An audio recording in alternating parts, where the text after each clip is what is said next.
Bem-vindos ao Da Capa à Contra Capa. A tensão entre a Europa e os Estados Unidos, a propósito da Groenlândia, recolocou no espaço público o debate em torno da importância geopolítica do Ártico. A riqueza em recursos naturais daquela região associa-se ao degelo que abre novas rotas de acesso a essas reservas. No Polo Sul também há recursos importantes, mas aí é a cooperação científica inscrita num tratado que rege o quarto maior continente do mundo. Quais são os recursos mais procurados nos dois polos? Para onde caminha esta tensão geopolítica? Qual o papel da Europa neste debate? E o que faz também Portugal nos polos? É o que queremos saber na edição desta semana. Os nossos convidados são João Canário, investigador do Instituto Superior Técnico, que lidera diversos projetos científicos no Ártico e na Antártida, e, à distância, de forma remota, Bruno Oliveira Martins, investigador do Peace Research Institute de Oslo, na Noruega, onde coordena o Grupo de Investigação em Segurança.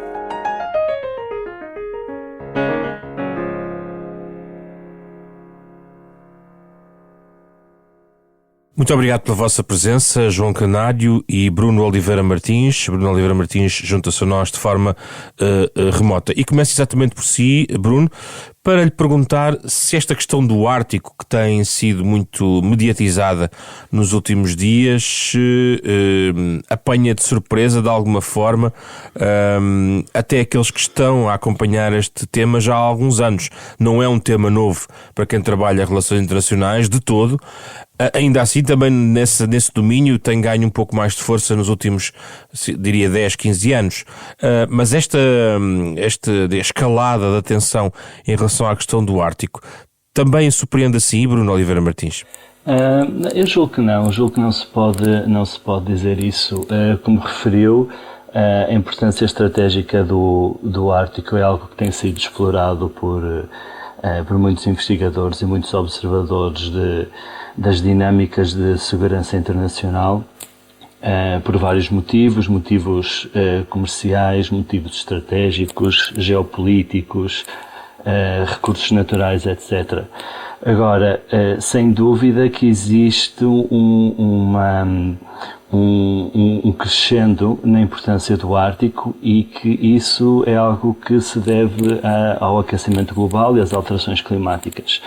Porque, como provavelmente vamos poder explorar em mais detalhe a seguir, o aquecimento global provoca um degelo na zona do Ártico que abre umas novas possibilidades de navegação marítima e é algo que permite também o provável acesso a matérias-primas bastante valiosas. Isto é algo que faz com que a importância estratégica do Ártico tenha vindo a crescer. Agora, a questão por exemplo, a questão da Groenlândia é algo que de certa forma, para os observadores que acompanham estas questões com menos detalhe, parece ter surgido do nada, não é? Que de repente subiu na lista das nossas notícias praticamente de um momento para o outro, mas para quem observa as coisas com mais detalhe, não há propriamente uma grande surpresa. Nós depois podemos falar com mais detalhe acerca da importância estratégica da Groenlândia, não apenas para os Estados Unidos, mas para outros atores internacionais, e sem dúvida que este momentum que estamos a observar agora é algo que tem vindo a crescer ao longo de vários anos, muito acelerado pelas alterações climáticas e pelo aquecimento global. João Canário, deste ponto de vista, este momento de degelo não é algo que também acontece de um momento para o outro, no caso, por exemplo, do Ártico. Mas houve uma aceleração nos últimos anos, desde este ponto de vista, naquela zona do globo? Sim. O último relatório do IPCC, portanto, do painel intergovernamental para as alterações climáticas, no seu último relatório, publicado talvez em 24, refere que o Ártico está a aquecer 3 a 4 vezes mais que a média do planeta em relação à área pré-industrial. E, portanto, este aquecimento 3 a 4 vezes superior faz com que esses efeitos sejam, não diria exponencial, mas altamente mais prováveis e com maior facilidade desse desaparecimento da quantidade de gelo, quer gelo em marinho, quer gelo em terra. Aliás, há um fenómeno que é aquilo que nós chamamos e que explica, de alguma forma, este aumento significativo de temperatura no Ártico, que é aquilo que nós chamamos a amplificação ártica. Ou seja, o planeta aquece de uma maneira geral, mas a nível polar, e agora no Ártico, que é aquilo que nós estamos a falar, há uma amplificação que justifica este aumento de 3 a 4 vezes superior à média global do planeta. Esse movimento tem vindo a ganhar também a atenção científica crescente ao longo dos anos, certo? Sim. O que é que tem acontecido? Tem havido também uma aceleração da atenção da ciência neste ponto de vista? Tem havido uma atenção significativa da ciência em 2 aspectos. Aliás, eu diria em 3 aspectos. Um muito mais recente.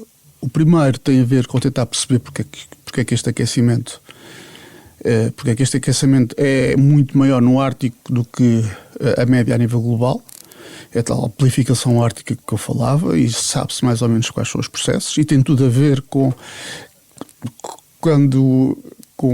cada vez menos gelo, maior será esta amplificação. Isto tem a ver com aquele fenómeno que é o albedo, não é? Portanto, se eu tenho uma superfície branca como o gelo, a radiação proveniente do Sol é refletida pela superfície branca do gelo. Exato. E é refletida para o espaço. E a Terra não absorve.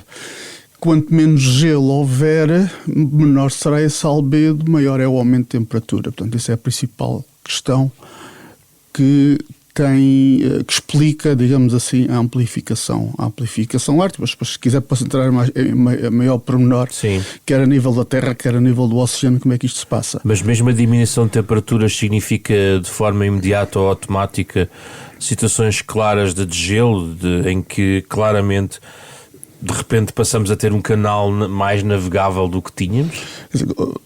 Quando falamos de repente, não podemos falar que é de um ano para o outro, não é? Sim. Portanto, isto são fenómenos que vão ocorrendo ao longo dos anos. O que é certo e o que é sabido, e de uma maneira geral, com a exceção de algum ano ou outro, por exemplo, a nível de canais navegáveis, quer em área, quer em volume de gelo marinho nas zonas do Ártico, que está cada vez menor. Ou seja, no verão há cada vez menos gelo marinho. Não havendo gelo marinho, o mar torna-se navegável, não é? E, portanto, é mais facilmente navegável. Mesmo em certas zonas do Ártico, zonas em que havia grandes quantidades de gelo marinho, falo, por exemplo, em termos de espessura, nos últimos invernos isso não se tem observado em certas zonas, não é? Isto não é globalmente. Em certas zonas esta espessura e esta área de gelo não tem sido tão elevada como foi no passado. Do ponto de vista científico, existe uma cooperação entre diversos países no Ártico? Como é que funciona a cooperação do ponto de vista científico? Existe porque para países não árticos como o nosso, não é? Se quisermos fazer investigação ou se quisermos tomar qualquer iniciativa de trabalho em zonas do Ártico, zonas que pertencem a alguém, não é? Portanto, porque o Ártico, o que é o Ártico? O Ártico é um oceano gelado, não é? Que é mar internacional, não é? Rodeado de continente, não é? Portanto, essa zona central é como eu diria, é mar internacional, mas depois tudo o que está à volta tem dono, como eu costumo dizer, não é? Portanto, desde a Rússia ao Alasca, passando todos os países escandinavos e o Canadá, tem território no Ártico e, portanto, é muito difícil, sem ser em zonas de águas internacionais, fazer investigação sem haver colaboração com países. Existe diálogo entre esses países do ponto de vista científico? Existe diálogo. Aliás, Portugal faz parte de uma organização que é o IASC. O IASC significa International Arctic Science Committee. Portugal é membro desta organização desde 2015. E esta é uma organização não governamental e é uma organização puramente científica que visa, o objetivo principal desta organização é promover a ciência e a cooperação com todos os países interessados em realizar investigação no Ártico. E, por exemplo, posso lhe dizer que grande parte das pessoas com que eu trabalho atualmente se devem ou são resultado de Portugal fazer parte dessa organização. E agora, portanto, Portugal investiga também no Ártico, já agora, sim, para as pessoas perceberem, efetivamente investiga no Ártico, e teremos a oportunidade de falar sobre isto. Bruno Oliveira Martins, há também este nível de entendimento no papel. Existe um Conselho Ártico para várias matérias. Não deveria haver aqui uma semente de cooperação internacional? Há, apesar das tensões, cooperação também noutros níveis que não sejam climáticos ou dos recursos minerais? Sim, a questão da cooperação científica que foi aludida na resposta anterior é muito interessante, porque mostra que muitas vezes quando existe um crescimento de retórica a nível de competição e de tensão geopolítica num determinado domínio, seja, por exemplo, no Ártico, seja de cooperação ao nível espacial, etc., essa tensão ao nível geopolítico não se verifica ao nível da cooperação científica. Ou seja, nós vemos muitas vezes a continuação de cooperação científica em áreas que, por um motivo ou por outro, em determinada altura, adquiriram uma grande importância geopolítica e que são focos de tensão geopolítica. Mas aquilo que nós estamos a assistir no Ártico, efetivamente, é uma manifestação de uma tendência mais global que temos vindo a observar ao longo deste último ano, em que nós vemos um decréscimo da importância de instituições multilaterais, de cooperação, de governança global, chamemos-lhe assim. Nós vemos alguns dos principais atores internacionais e no nosso caso é inevitável falar dos Estados Unidos, naturalmente.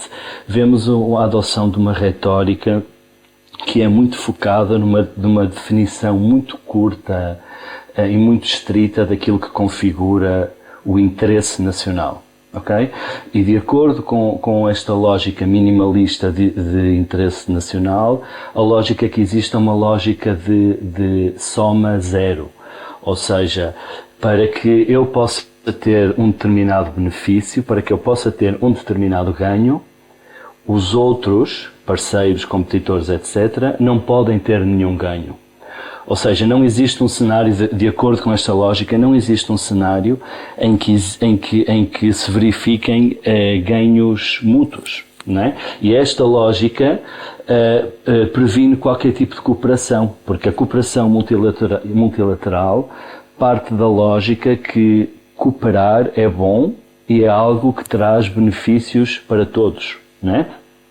Mas nós estamos a entrar numa fase em que nós vemos os Estados Unidos a acompanharem outras grandes potências internacionais que já tinham um entendimento curto e restrito daquilo que configura o interesse nacional, e isso faz com que a importância de instituições multilaterais como essa que referiu decresça significativamente. Mas a minha questão, Bruno Oliveira Martins, é que ainda antes da entrada de Trump na Casa Branca, nesta sua segunda passagem pela Casa Branca, já existia uma deterioração por outros motivos. Por exemplo, no Conselho Ártico, muitos países deste Conselho começaram, de certa maneira, a contestar, por exemplo, o facto da Rússia estar a liderar rotativamente aquele Conselho, ou seja, a degradação pós-invasão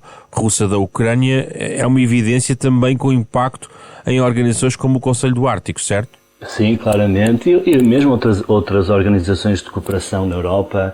A invasão russa da Ucrânia de fevereiro naturalmente que teve a primeira fase em 2014 na Crimeia, mas principalmente esta invasão de fevereiro de 2022 é algo que tem implicações profundas no sistema internacional.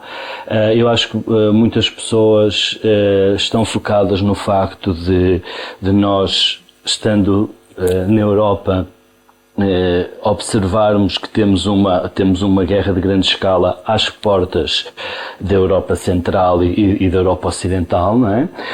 Mas a invasão russa da Ucrânia tem implicações muito mais profundas do que isso. E este é o caso da cooperação em vários fóruns multilaterais. É um exemplo disso, mas está a gerar todo um realinhamento de parcerias, da forma de como a governança dos assuntos internacionais é feita. Ou seja, é muito importante que tenha referido precisamente que este tipo de, porque o caso do Ártico, mas há muitos outros casos, nós vemos uma degradação de formas de cooperação que existiam e que estão a deixar de existir como consequências indiretas, chamemos-lhe assim, da guerra na Ucrânia. E naturalmente, enquanto a guerra persistir, este tipo de efeitos vai continuar a observar-se. Mas o que eu acho que também é importante sublinhar é que mesmo depois de chegarmos a um cessar-fogo e que se espera dê origem a uma resolução de conflito, muitos dos efeitos que foram provocados ao longo dos últimos 3-4 anos vão continuar a observar-se. Ou seja, em muitos domínios nós entramos eu não diria num ponto de não retorno, mas numa situação em que foram gerados determinados efeitos que vão ser muito difíceis de reverter. João Canário, no polo oposto, na Antártida, a cooperação é mais sólida, desde logo do ponto de vista científico? É diferente? Não sei se será mais sólida ou menos sólida, mas é diferente. É diferente porque a Antártida não, digamos assim, não pertence, não é pertença de país nenhum, não é? Embora existam várias reclamações territoriais de muitos países. Sim. Portanto, isso desde 59, desde que foi estabelecido o Tratado da Antártida, essas reclamações de terreno estão suspensas, não é? Estão em suspenso. E, portanto, o tratado o que diz é que a Antártida serve apenas para investigação científica, investigação e cooperação científica. Portanto, isso facilita um pouco a cooperação. Depois, em termos de cooperação entre países, depende muito de que país é que nós estamos a colaborar. Há países que são mais autónomos, países que têm, por exemplo, estações científicas na Antártida, como é o caso de Espanha, como é o caso de França, Itália, e, portanto, conseguem ter uma investigação autónoma, mais autónoma, e há países como Portugal que não têm nenhuma estação científica na Antártida e aquilo que faz na Antártida é fruto de colaborações institucionais que são geralmente feitas através de memorandos de entendimento entre Portugal e esses países, e os programas antárticos desses países, e em Portugal quem assume esses memorandos de entendimento é a Fundação para a Ciência e Tecnologia, e portanto esses memorandos de entendimento dão acesso nacional, dão acesso a investigadores nacionais a diversas áreas da Antártida e a diversas bases estrangeiras na Antártida. Todos os países que têm reclamações ou reivindicações territoriais têm bases na Antártida? Geralmente sim. E têm esse interesse permanente naquele território? Pronto, sim, aquilo que o tratado diz, reconhece que essas reclamações existem, mas estão em suspenso enquanto o tratado estiver em vigor. E, portanto, ele está desde 59. Até agora não houve, digamos assim, problemas em relação ao cumprimento do tratado. Há muito menos tensão no Polo Sul, do fundo, face ao Polo Norte. Se olharmos globalmente naquilo que diz respeito, quer do ponto de vista científico, quer geoestratégico. Eu diria que para já sim. Comparativamente, não estou a dizer que não há. Estou a dizer é que comparativamente há muito menos. E para as pessoas perceberem, estes dois polos, se conseguisse estabelecer diferenças entre estes dois polos, o que é que poderíamos dizer a quem nos escuta? Aquilo que eu costumo dizer aos meus alunos é qual é a principal diferença entre o Ártico e a Antártida. É que a Antártida é um continente rodeado por um oceano, enquanto o Ártico é um oceano rodeado por continentes. E, portanto, isto é a principal diferença. E só esta diferença em termos da morfologia, não é? a forma como estas duas zonas do globo existem fazem com que, por exemplo, a nível climático, a Antártida seja muito mais fria do que o Ártico. Portanto, porque o oceano cria uma espécie de um tampão em relação à circulação do ar mais quente dos trópicos para aquela zona da Antártida, portanto, para o continente antártico. Isso faz com que ele seja mais frio. Isto, digamos que é a principal diferença a nível geográfico, digamos assim. É um oceano rodeado de continentes e um continente rodeado por um oceano. Depois, há outras diferenças fundamentais. Uma delas tem a ver com a pertença, não é? Aquilo que falámos do Tratado da Antártida há bocado. E depois há uma diferença que é crucial, é que, para além do Ártico pertencer, o Ártico continental e zonas marítimas adjacentes pertencer a diversos países, há pessoas que lá vivem, não é? E que lá vivem há milhares de anos, não é? E os Inuites, portanto, os Sami, esses povos indígenas todos. Enquanto na Antártida não é? Não existe uma população residente, existem cientistas, muitas vezes passam lá um ano, mas não se podem considerar população residente.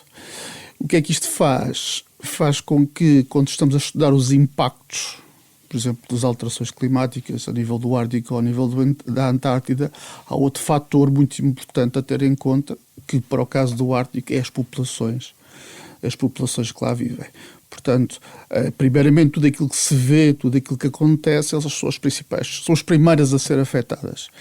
E todo esse impacto tem e cada vez mais tem sido tido em conta naquilo que é a investigação, que é feita no Ártico. Há países que têm isto muito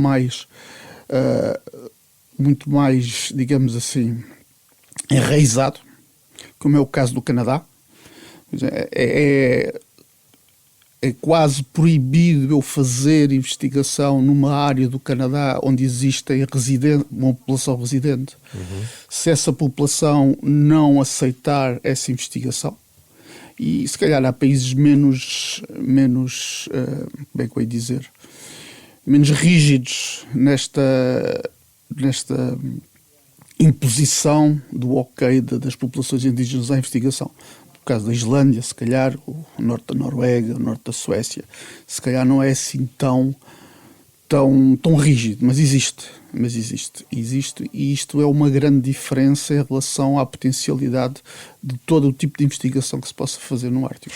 Bruno Oliveira Martins, porquê que a Antártida parece menos relevante geoestrategicamente falando do que o Ártico? Se nós olharmos para... A melhor forma de nós percebermos a importância geoestratégica do Ártico é olhar não para um planisfério, ou seja, não olhar para um mapa em duas dimensões, seja em papel, seja no Google Maps, etc., mas sim olhar para um globo, ok?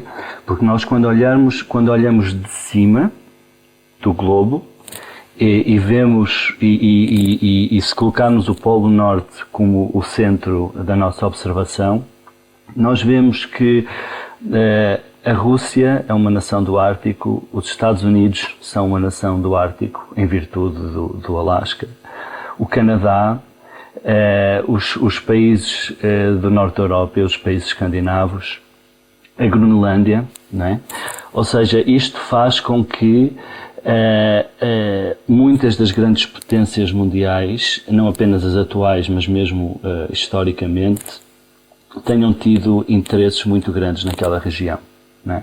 Enquanto que a Antártida, para além das questões geológicas e de temperatura que foram referidas, também tem essa diferença enorme, não é? À medida que o degelo avança, abrem-se novas rotas comerciais, não é? A possibilidade de navegação junto ao Polo Norte, por aquele oceano ali, faz com que nações, por exemplo, como a China, que são grandes nações de produção industrial e que escoam grande parte da sua produção através da rota marítima, tenham um enorme interesse em se tornarem também nações do Ártico. Ou seja, nós vemos que não apenas existe um enorme interesse por parte dos países que, do ponto de vista geográfico, já fazem parte do Ártico, mas também muitos outros que querem ter acesso ao Ártico, não é? O que é que a China ganhava com esse incremento no Ártico? A China ganharia três grandes vantagens. A principal e em primeiro lugar seria novas rotas comerciais, não é? Para uma nação que se projeta internacionalmente como uma grande potência industrial e tendo em mente que cerca de 90%, ou pelo menos 90% do comércio internacional que se faz hoje em dia se faz por via marítima, a abertura de novas rotas marítimas é fundamental para reduzir custos, tempos de viagem, etc. Mas também do ponto de vista estratégico, o Ártico é muito importante e sendo muito importante para os principais países, a China também quer que seja importante para si mesmo. O Ártico, por exemplo, a parte do Ártico é fundamental para a circulação de mísseis balísticos intercontinentais. Ou seja, sobrevoar o Ártico é a forma mais curta de um míssil poder ir da América do Norte até à China ou à Rússia e vice-versa. Okay? Por isso, tendo controlo da informação acerca daquilo que se passa ali, vigilância, acesso à informação gerada por satélites, etc., no Ártico, permite também o controlo dessa zona. Porque esta é uma zona que não apenas é importante do ponto de vista comercial, como já referi, mas também tem toda esta dimensão. Mas a China precisa do apoio da Rússia. A Rússia está mais próxima do Ártico. Claro que sim, mas acordos entre a Rússia e a China é algo que não falta, não é? E nós vimos, por exemplo, no caso da guerra da Ucrânia, como a Rússia tem usado bastante tecnologia de produção chinesa. Ou seja, isto é apenas para dizer que o Ártico se presta a todo tipo de jogadas de xadrez geopolítico internacional. É também uma zona que precisamente isso é uma coisa que também podemos explorar com um pouco mais de detalhe, mas que o próprio degelo poderá dar origem ao acesso a novos materiais, minerais raros, em zonas que ainda não, as zonas em que eles ainda não foram devidamente explorados. E estando nós numa altura em que alguns desses minerais raros adquirem uma nova importância geoestratégica por causa do seu papel ao nível da produção de energia ou da sua importância para novas tecnologias, isso será certamente uma dimensão importante. João Canário, ainda nesta perspectiva, já voltamos ao Ártico. Queria só perceber, no caso da Antártida, se vemos também os mesmos sinais do Ártico ao nível das alterações climáticas e, em particular, a questão do degelo. Acontece na mesma dimensão, no mesmo ritmo? O que é que está acontecendo no Polo Sul? Acontece. Portanto, o degelo na Antártida também existe. Não é tão, digamos assim, tão grande como se observa no Ártico. E a explicação está que aquilo que eu referi há bocado, que tem aquele tampão à volta do continente antártico, que é todo o oceano. Portanto, o oceano tem uma grande capacidade de reter calor, não é? A água tem uma grande capacidade de reter calor, e então esse gelo, essa perda de gelo, quer marinho, quer gelo terrestre, existe, mas não é em tão grande dimensão comparativamente ao Ártico. E desse ponto de vista, agora restando aos materiais críticos, por exemplo, estamos aqui a sublinhar no Ártico a possibilidade de chegar a outros minerais críticos. O que é que a Groenlândia tem, por exemplo, ou digamos a zona do Ártico toda tem, que é verdadeiramente única desse ponto de vista para o nosso mundo? Está a falar em termos de minerais. Quer dizer, em termos de minerais, não tem minerais que não existam no outro ponto da Terra, não é? Agora, aquilo que não se sabe e que se começa a saber é que realmente o que é que existe lá, nomeadamente na Groenlândia. E porquê? Porque cada vez havendo menos gelo em terra, não é? As áreas livres de gelo aumentam. E se eu tenho uma área livre de gelo, a prospecção, com vista a saber o que é que lá está, é muito mais fácil. E nesse aspecto, nas áreas livres de gelo da Groenlândia, conhece muito bem a riqueza em termos de minerais. Portanto, sabe-se o que é que existe, sabe-se que tipo de minerais é que existem. Grande parte deles ainda não estão explorados, não é? Portanto, destas reservas, digamos assim, ainda não estão exploradas. O número de explorações tem aumentado de forma bastante acelerada? Não lhe sei dizer, isso não lhe sei dizer. A nível, portanto, o que eu conheço melhor, e mesmo assim conheço muito pouco, é a nível da Groenlândia, que foi onde eu estive agora relativamente há pouco tempo, e por acaso ficámos sediados, quando fizemos agora o trabalho de campo em agosto, ficámos sediados na Escola de Geologia e Mineralogia, na universidade, uma faculdade dedicada à mineralogia. E por acaso tinha lá um mapa da Groenlândia em que dizia as zonas onde foram detectados minerais. E portanto é certo que eles existem, até que nível é que eles estão a ser explorados, eu não sei. Mas não há nenhuma regulação internacional, não há ninguém que, tal como na Antártida, regule. É um pouco cada um por si na sua área territorial. Quer dizer, a Groenlândia, neste momento, é território autónomo da Dinamarca. Certo. Não é? Portanto, sendo território autónomo da Dinamarca, tudo aquilo que é regulado pelo Reino da Dinamarca, não é? E se bem que, portanto, a Groenlândia tem um governo próprio e tem uma autonomia própria em relação àquilo que lhes diz respeito. E, portanto, não é como na Antártida, que há um tratado, mas que é um tratado internacional, não é? E, portanto, todos os países que o assinaram são obrigados a cumpri-lo, nomeadamente a proibição de exploração de recursos minerais.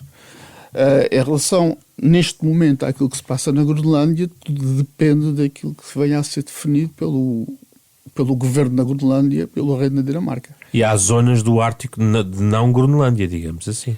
Sim. E essas zonas estão sob domínio de cada um dos países, de cada certo? um dos países. E esses países estão a fazer prospecção nessas áreas? Eu sei que, por exemplo, no Alasca, sim. No Alasca, a nível de petróleo, portanto, é conhecido, não é? É conhecido a questão do petróleo, do Alasca ser fonte de petróleo. A nível do Canadá, além daquelas que eles chamam as areias petrolíferas, penso que também há uma mineração, se calhar não tão a norte como seria de esperar a nível do Alto Ártico, digamos assim, mas eu penso que alguma coisa seja feita. Provavelmente a Noruega também, mas que eu tenha a certeza absoluta, tirando o caso da Noruega e o caso do Alasca, que claramente estão a aproveitar a questão do petróleo, não é? Não tenho assim conhecimento, mas não duvidava se estivessem a ser explorados. Este Conselho Ártico tem alguma ligação científica relevante? O Conselho do Ártico é, digamos assim, é uma organização política, é uma organização governamental. Portanto, os diversos ao contrário do IAS que eu falava há bocado, que é não governamental, esta é intergovernamental. E que tem um papel, digamos assim, que é o nosso colega Lógio saberá explicar isso melhor que eu, que tem assim, um papel mais político, não é? Na gestão, mas para além de haver este aspecto mais político, tem diversos grupos de trabalho. E tem diversos grupos de trabalho que são grupos de trabalho mais de natureza científica. Por exemplo, Portugal não faz parte do Conselho. Países não árticos podem pertencer ao Conselho do Ártico como observadores. Portugal não faz parte do Mas grupo Espanha faz, não faz? Não tenho a certeza. A indicação que tenho é que faz. Se calhar faz, provavelmente faz. Portugal não faz parte do grupo de observadores, mas esses grupos científicos, como eu estou envolvido num, podem convidar expertos de outros países para fazer parte e trabalham unicamente sob o ponto de vista científico. Portanto, naquele que eu estou envolvido, que é o AMAP, que é o Arctic Monitoring and Assessment Program, basicamente é poluição, clima, trabalho em poluição e clima.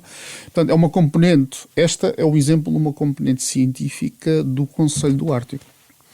Bruno Oliveira Martins, com a degradação destas instituições de governança global, quais são as possibilidades de manter, apesar de tudo, esta zona, por exemplo, do Ártico, livre daquilo que está à vista, que é a possibilidade ou o desejo de uma das potências, no fundo, ficar com aquele território de uma forma ou de outra, sendo que até já tem bases no terreno. A minha questão é se há possibilidade ou não de uma articulação ou de um reforço desta dimensão intergovernamental que ponha alguma ordem neste tipo de aspirações. Deixe-me só acrescentar um pormenor que é importante e depois isso vai permitir-me responder melhor à sua pergunta, que tem a ver com a questão do estatuto autónomo da Groenlândia em relação à Dinamarca.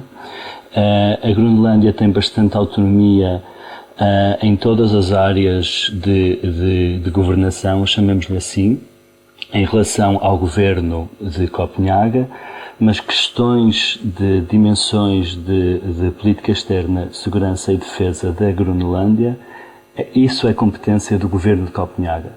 Isto é muito importante porque é isto que justifica um envolvimento tão grande por parte da primeira-ministra dinamarquesa e do governo dinamarquês em geral na questão da Groenlândia, porque toda esta discussão que tem existido ao longo das últimas semanas é naturalmente uma questão de política externa e de segurança e defesa. Não é? A Groenlândia tem pouquíssimos habitantes, não tem um exército, ou seja, não tem capacidade para gerir questões relacionadas com a sua política externa de segurança e defesa. A forma que existe de tentarmos voltar a uma espécie de normalidade em relação à Groenlândia, na minha opinião, passará por tentar baixar o tom da tensão que existe entre Washington e os seus parceiros da NATO, e isto, sinceramente, julgo que já está a acontecer. Eu acho que a União Europeia, sobretudo a Dinamarca, mas outros países europeus, reagiram de forma bastante veemente às ameaças da administração de Trump, nomeadamente a ameaça de imposição de tarifas àqueles países da NATO que enviaram tropas residuais para a Groenlândia. Isso foi entendido como uma ameaça intolerável e a retórica, eu não quero ser demasiado otimista, mas julgo que a retórica da União Europeia terá produzido efeitos. E nós vemos agora a administração Trump dizer que não equaciona utilizar a força para ocupar a Groenlândia. Agora, a questão do Estatuto da Groenlândia é algo que julgo que terá de ser discutido. Existem bastantes negociações e da parte do governo da Groenlândia para ter mais autonomia em relação ao governo de Copenhague. Uma autodeterminação da Groenlândia? Sim, isso tem estado em cima da mesa e julgo que agora será inevitável avançarmos mais nessa direção. Agora, sinceramente, não sei o que é que os habitantes da Groenlândia irão decidir. Eu acho que aquilo que aconteceu ao longo das últimas semanas mostra que a vulnerabilidade de um território tão extenso e com tanta importância geoestratégica, mas que tem uma população tão reduzida, são enormes. Essas vulnerabilidades são enormes e os habitantes da Groenlândia terão de decidir o que é mais importante para eles e aquilo que lhes configura maior proteção. Mas, existem imensas razões. Eu vivi algum tempo na Dinamarca antes de viver agora em Oslo, sei bem das queixas que os habitantes da Groenlândia têm em relação ao governo de Copenhaga. Existem efetivamente muitos motivos de queixa, mas terão de ser os habitantes da Groenlândia a decidir se preferem tentar resolver esses motivos de queixa com Copenhaga, ou tornarem-se independentes e depois estarem um pouco mais vulneráveis, diria eu, a outro tipo de influência, não apenas dos Estados Unidos, mas também de outros atores regionais. Mas isso é uma questão relevante também para a questão da defesa da Europa. Não é indiferente que a Groenlândia se mantenha no espaço da União Europeia, de alguma forma, quer por autodeterminação, quer por ligação reforçada à Dinamarca com essa autonomia de que fala, ou esteja completamente fora desse espaço e na influência norte-americana. Claro que sim. Eu acho que mesmo do ponto de vista dos habitantes da Groenlândia, a maior proteção que eles têm, no contexto atual, a maior proteção que eles têm, por exemplo, em relação a possíveis atos hostis da Rússia, é fazerem parte da NATO, não é? Eles fazem parte da NATO por virtude da sua ligação à Dinamarca. Uma Groenlândia independente deixaria de fazer parte da NATO, a menos que se tornasse membro da NATO, não é? Agora, uma Groenlândia integrada no território dos Estados Unidos deixaria de ter esse tipo de problemas, mas teria outro tipo de problemas, naturalmente, não é? Os habitantes da Groenlândia beneficiam do Estado Social dinamarquês, o que é algo que é extremamente importante para um país que tem tão poucos habitantes, não é? E que tem tão poucas possibilidades de florescimento económico, chamemos assim, e de desenvolvimento social e pessoal. Muitas pessoas da Groenlândia naturalmente vêm estudar na Dinamarca, chamemos continental, e também têm acesso à União Europeia por virtude disso. Ou seja, isto não é propriamente... A dimensão securitária é extremamente importante, mas não é a única questão que está em cima da mesa.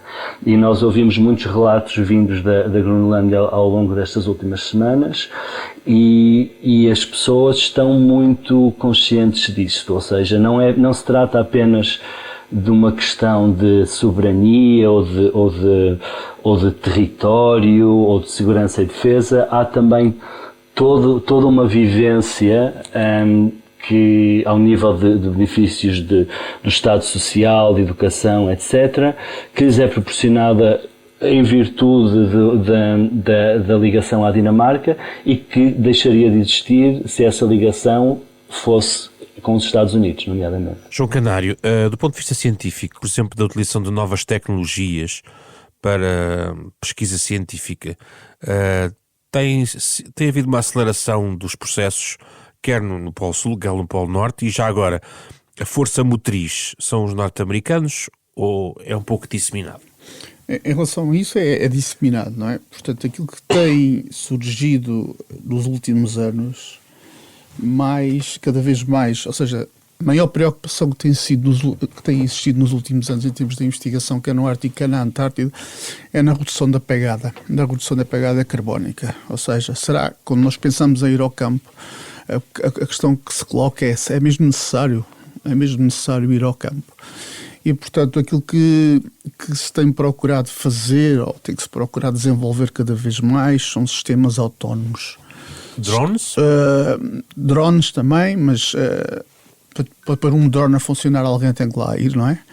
Portanto, tentar desenvolver cada vez mais sistemas de sensores que possam ser colocados no terreno, que possam fazer medições constantes e que depois, através da rede GSM, ou de rede telemóvel, ou rede Wi-Fi, ou até via por satélite, façam chegar os dados que os cientistas precisam às suas universidades. Portanto, isto é um grande desenvolvimento e uma grande preocupação que tem existido. Existe existe, neste momento já não existe, mas existe um programa, digamos assim, filho. Existia um programa que era um programa europeu, que era o Interact, que o principal objetivo era levar equipas europeias ao terreno. Portanto, ao Ártico, neste caso, o Interact só estava ligado ao Ártico, portanto, levar às várias estações, tinham cerca de 80 estações a nível de todo o Ártico, incluindo da Rússia, e esse programa começou com o financiamento de levar equipas ao terreno. E depois começou a evoluir naquilo que era levar as pessoas ao terreno, continuou a existir essa hipótese, mas, sobretudo, começar a criar aquilo que é o acesso remoto a dados. Por exemplo, as estações existem, estações científicas existem no Ártico, há pessoas que trabalham nessas estações, que gerem a estação, não é? E que, se calhar, há determinados trabalhos, determinadas funções que essas pessoas que tratam das estações podem fazer, evitando que a deslocação de pessoas até lá e reduzindo a pegada carbónica. Mas há partilha de dados entre diversas nações? Ou há partilha de dados entre há uma cooperação? Há bases de dados, há bases de dados que são públicas. Portanto, e, por exemplo, a nível europeu, tudo o que sejam projetos europeus, é exigido à partida que os dados sejam públicos, portanto sejam colocados em plataformas públicas. Uma delas é a Pangea, há uma base de dados onde são colocadas séries de dados. Para Portugal, porque é que seria importante estar mais próximo destes polos para nós? Quer dizer, porque é que é importante estar mais perto destes polos? Porque a ideia, existe sobretudo a ideia, ou existia, se calhar agora existe menos, a ideia que isto está tão longe, não é? Porque é que nós devemos estar a investir dinheiro numa área que fica 4 mil, 5 mil, 12 mil quilómetros de nós, quando nós temos problemas aqui tão perto. Mas a zona do Ártico, quer a zona da Antártida, não tem fronteiras, não é? Não chega ali uma zona, tudo o que se passa não passa daí. Tudo o que se passa lá tem impacto a nível global. E, portanto, de forma a uma melhor previsão daquilo que é o nosso futuro e como país, não é? O nosso futuro a nível climático, a nível oceânico, depende daquilo que se passa no Ártico e depende daquilo que se passa na Antártida. E, como tal, é importante perceber o que se está a passar e quais são os potenciais efeitos que isso tem para lá da esfera do Ártico e também da esfera da Antártida. Porque é decisivo também para o estudo das alterações climáticas. É um território de excelência, não é? Claro. Ultimamente, estas semanas, temos ouvido falar Portugal estamos a ter um inverno relativamente rigoroso e frio. E fala-se muito que o vórtice polar, que é mais ou menos uns ventos de alta altitude, está a descer pela Europa e, portanto, isso está das temperaturas mais baixas. Portanto, isso é a principal demonstração que aquilo que se passa no Ártico, como nós dizemos, não fica no Ártico. Portanto, tem efeitos globais. E, portanto, para nós, como nação do sul da Europa, não é? É fundamental perceber o que se passa lá, para melhor prever e prepararmos e mitigarmos e remediarmos aquilo que possa acontecer a nível do nosso país. Estamos a fechar a nossa conversa sobre a tecnologia, nesta parte mais sobre tecnologia. Bruno Oliveira Martins. Entra aqui também a discussão do duplo uso da tecnologia. Por um lado, pode ser importante para a ciência, mas por outro lado, do ponto de vista militar, também é relevante. Esta discussão é muito presente no Ártico, por exemplo? A discussão em torno de tecnologias de duplo uso é extremamente relevante e é relevante em algumas das tecnologias que conferem uma importância geoestratégica ao Ártico. Sim. Não sei se poderei dizer se no Ártico é mais relevante do que noutras áreas, mas acho que toda a nossa conversa hoje demonstra que existe uma enorme ligação entre conhecimento científico e importância geoestratégica, ou seja, a possibilidade de termos maior conhecimento científico em determinadas áreas é algo que pode nos conferir determinadas vantagens estratégicas. E esta vantagem estratégica não se configura exclusivamente através de novas armas, não é? Por exemplo, a questão de perceber, por exemplo, as dinâmicas de gelo e tentar perceber de que forma é que isso abre novas possibilidades de navegação marítima é algo que tem uma dimensão geoestratégica fundamental, mas que não se materializa ou que não se expressa através de uma arma, não é?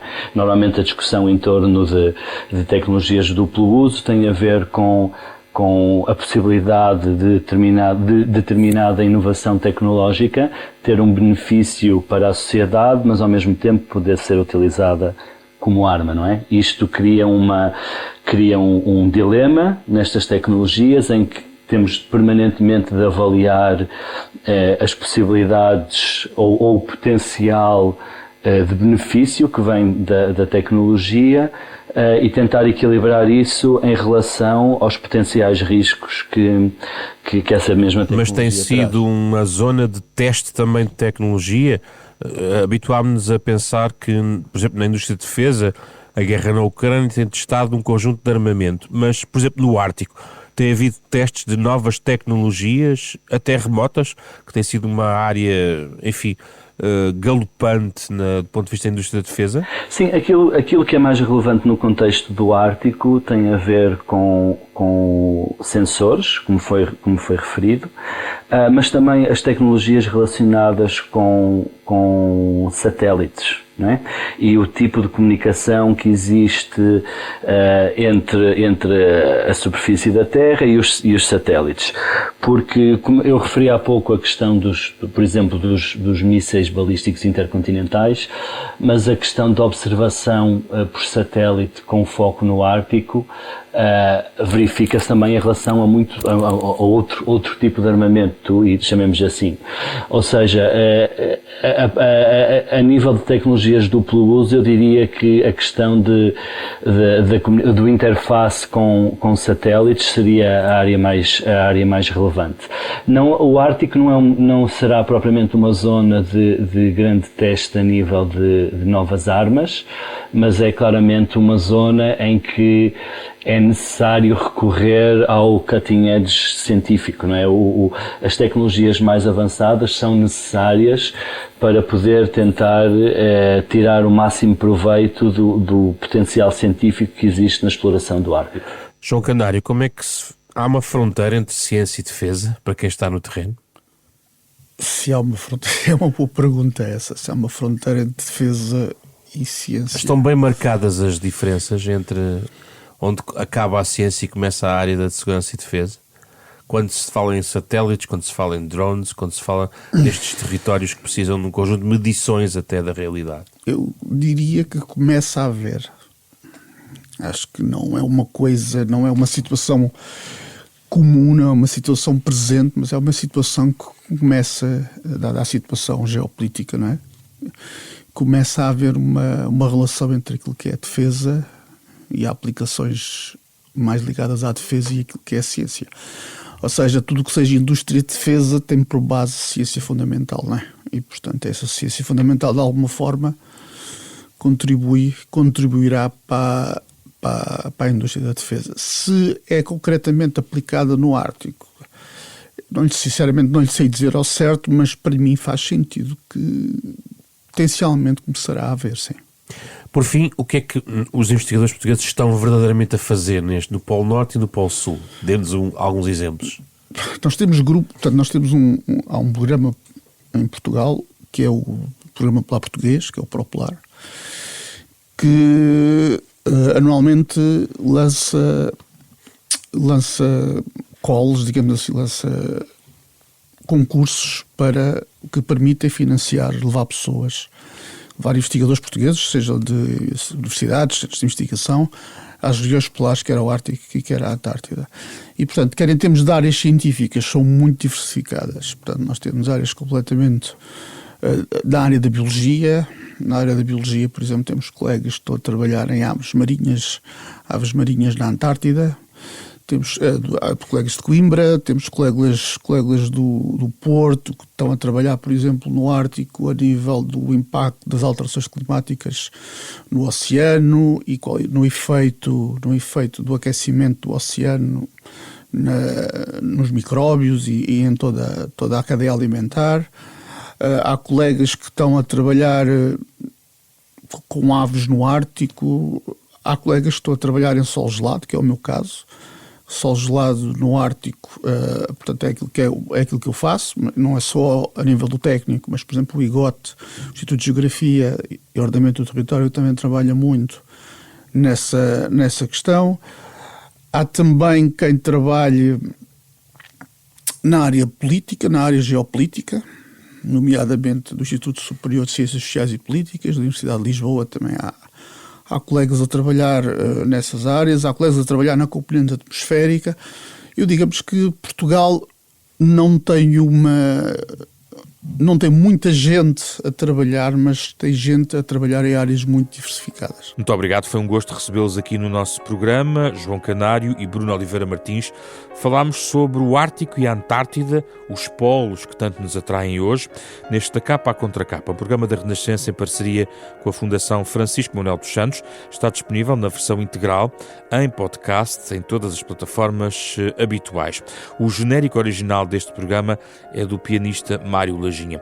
Fizeram esta edição Beatriz Garcia, Rui Glória, João Campelo, Ana Marta Domingues e José Pedro Frazão. Regressamos na próxima semana para conversar sobre outro tema.